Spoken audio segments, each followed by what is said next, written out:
নমস্কার, আমি মঞ্জু ভট্টাচার্য। আমার গ্রন্থ পাঠ আসরে আপনাকে স্বাগত জানাচ্ছি। পড়ছি শ্রী শ্রী চৈতন্যদেব গ্রন্থ থেকে ভক্তিমার্গের চরম অনুভব ও লীলা সংবরণ পর্বটি। একদিন মহাপ্রভু শ্রী শ্রী জগন্নাথ দর্শন করিতে গিয়াছেন। সাক্ষাৎ ব্রজেন্দ্রনন্দন রূপে শ্রী শ্রী জগন্নাথকে দর্শন করিয়া গোপী ভাবে ভাবিত শ্রী চৈতন্যের ইন্দ্রিয় মন তাহাতে লীন হইল। বাহ্যিক অজ্ঞান অর্থাৎ অজ্ঞান হইলেন। সকালবেলায় ভোগারতি শেষ হইলে সঙ্গী ভক্তিগণ কোনো প্রকারে কিঞ্চিৎ বাহ্যজ্ঞান করাইয়া কুঠিয়ায় লইয়া আসিলেন। কুঠিয়াতে ফিরিয়াও সেদিন তাহার ভাবের সম্পূর্ণ উপশম হইল না। স্বরূপ রামানন্দের গলা ধরিয়া বিলাপ আরম্ভ করিলেন এবং শ্রীকৃষ্ণ বিয়োগে শ্রীমতী রাধারানীর উৎকণ্ঠা স্বীয় হৃদয় অনুভব করত সেই ভাবের শ্লোকসমূহ পাঠ ও সরস ব্যাখ্যা করিয়া হৃদয়ের গভীর ভাব ব্যক্ত করিতে লাগিলেন। এত কহি গৌর কহি হরি, দুই জনার কণ্ঠে ধরি কহে, শুনো স্বরূপ রাম রায়, কাহা কারো কাহা যাও, কাহা গেলে কৃষ্ণ পাও, দোহে মোড়ো কহ সে উপায়।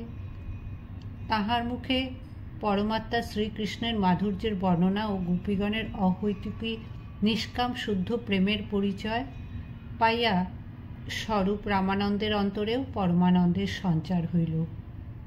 এই মতো গৌরপ্রভু প্রতিদিনে দিনে বিলাপ করেন স্বরূপ রামানন্দ শনে, সেই দুইজন প্রভুর করে আশ্বাসন, স্বরূপ গায় রায় করে শ্লোকের পঠন। কর্ণামৃত বৃদ্ধাপতি শ্রীগীত গোবিন্দ, ইহার শ্লোকে গীতে প্রভুর করা আনন্দ। সমুদ্র তীরবর্তী কোনো পুষ্পোদ্যান দেখিয়া একদিন তাহার অন্তরে বৃন্দাবনের স্মৃতি জাগিল। রাসলীলাতে শ্রীকৃষ্ণ রাধাকে লইয়া অন্তর্ধান করিলে গোপীগণ ব্যাকুল হইয়া বনে বনে তাহাকে অনুসন্ধান করিয়া ফিরিতেছিলেন। চৈতন্যদেবের অন্তরে এই ভাবের স্ফুরণ হইল এবং ব্যাকুলভাবে দ্রুত উদ্যানের ভেতরে প্রবিষ্ট হইলেন।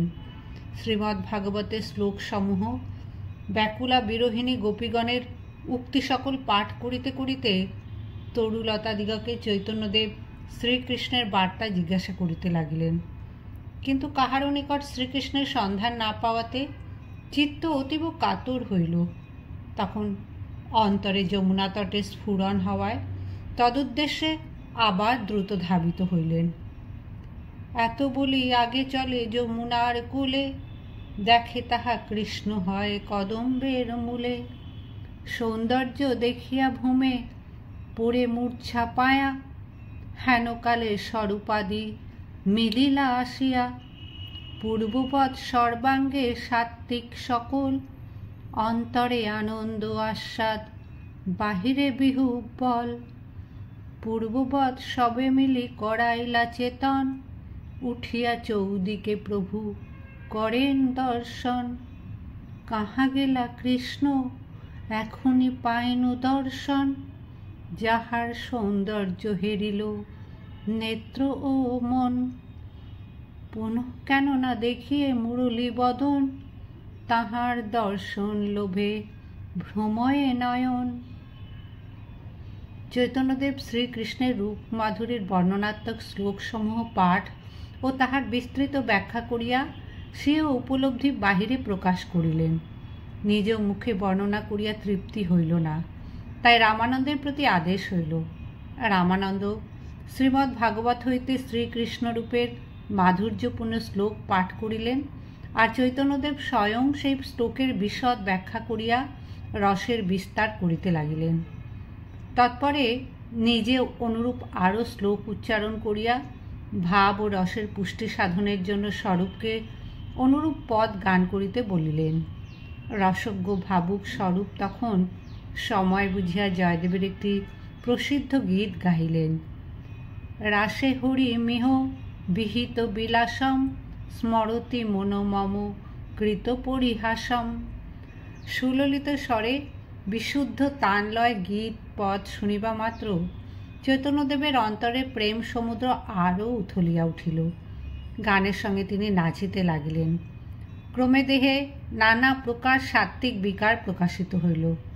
সেই অদ্ভুত ভাব ও নৃত্য দেখিয়া ভক্তগণেরও আনন্দের উচ্ছ্বাস উঠিল। তাহার আদেশ অনুযায়ী স্বরূপ বারংবার সেই পদ গাহিলেন, আর তিনি সঙ্গে সঙ্গে নৃত্য করিলেন। অনেকক্ষণ এরূপ নৃত্য করিয়াও তাহার স্বাদ মিঠিল না।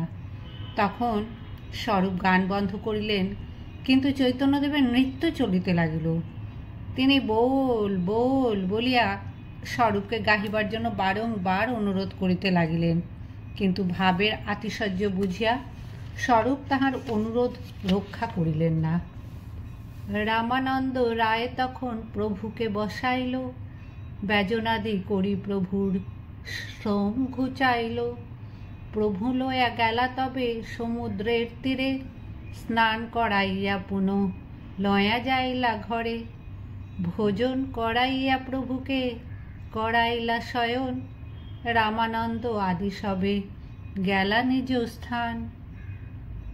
এইরূপে কৃষ্ণ প্রেমাবশে অনুক্ষণ চিত্ত বিহুবল থাকিলেও রথযাত্রার কালে গৌড়ীয় ভক্তগণ পুরী আগমন করিলে চৈতন্যদেব অন্তরের ভাব চাপিয়া নিজেকে সামলাইয়া রাখিয়া পূর্ববৎ তাহাদের সঙ্গে নৃত্য গীত সংকীর্তন মহাপ্রসাদ ধারণ মহোৎসবাদি করিয়া আনন্দ করিলেন। ভক্তগণ প্রভু সঙ্গে রহে 4 মাসে, প্রভু আজ্ঞা দিল যবে গেল গৌড় দেশে। তা সবার সঙ্গে ছিল প্রভুর বাহ্য জ্ঞান, তাঁরা গেলে পুনঃ হইল উন্মাদ প্রধান। রাত্রি দিন স্ফুরে কৃষ্ণের রূপ গন্ধ রস, সাক্ষাৎ অনুভবে যেন কৃষ্ণ উপস্পর্শ। তখন তাহার দৈনন্দিন জীবনযাত্রা প্রণালী পূর্ব অভ্যাসবশে আপনা আপনি যেন কুম্ভাকার চক্রের ন্যায় চলিতেছিল, কিন্তু ভাবের আতিশয্যে এখন হইতে তাহারও ব্যতিক্রম ঘটিতে লাগিল। যথা নিয়মে তিনি একদিন সকালবেলা মন্দিরে গেলেন। সিংহদ্বারে প্রধান দ্বারপাল তাহার চরণ বন্দনা করিয়া অভ্যর্থনা করিল। তাহার মনে তখন অন্য ভাবের উদয় হইল। তিনি ভাবাবেশে দ্বারপালের হাত ধরিয়া প্রেমস্বরে ব্যাকুলভাবে বলিলেন, কোথা কৃষ্ণ মোর প্রাণনাথ, মোরে কৃষ্ণ দেখাও। ভগবত ভক্ত দ্বারী তাহার ভাবাবেশ বুঝিতে পারিয়া বলিলেন, ব্রজেন্দ্রনন্দন এখানেই আছেন, আমার সঙ্গে আসিলেই দর্শন পাইবেন। দ্বারীর কথায় প্রাণে উল্লাসের সঞ্চার হইল। তখন, তুমি মোর সখা দেখাও কাহা প্রাণনাথ, এত বলি জগমোহন গেল ধরি তার হাত। যেই বলে এই দেখো শ্রী পুরুষোত্তম, নেত্র ভরিয়া তুমি করো হে দর্শন। গরুরের পাছে রহি করেন দর্শন, দেখেন জগন্নাথ হয় মুরলী বদন।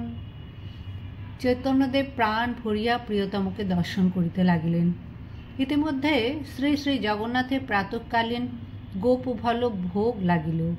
ভোগান্তে আরতি হইল এবং আরতির শঙ্খ ঘণ্টা শব্দে চৈতন্যদেবের মনে কিঞ্চিৎ বাহ্যস্ফূর্তি দেখা দিল।